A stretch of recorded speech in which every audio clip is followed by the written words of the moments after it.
ಸ್ಯಾಂಡಲ್ವುಡ್ನ ಯುವ ನಟನ ಸ್ಥಿತಿ ಗಂಭೀರವಾಗಿದೆ. ಯುವ ನಟ ಸಂತೋಷ್ ಬಾಲರಾಜ್ಗೆ ಅನಾರೋಗ್ಯ ಎದುರಾಗಿದೆ.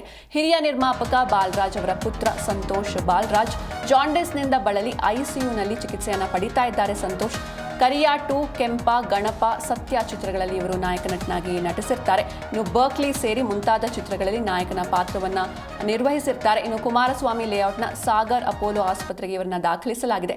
ಕರಿಯಾ 2, ಕೆಂಪ, ಗಣಪ, ಬರ್ಕ್ಲಿ, ಸತ್ಯ ಸಿನಿಮಾಗಳಲ್ಲಿ ನಾಯಕನಾಗಿ ನಟಿಸಿರುವಂತಹ ಸಂತೋಷ್ ಜಾಂಡಿಸ್ ಮೈಗೆಲ್ಲ ಹರಡಿ ಗಂಭೀರ ಸ್ಥಿತಿಯಲ್ಲಿದ್ದಾರೆ.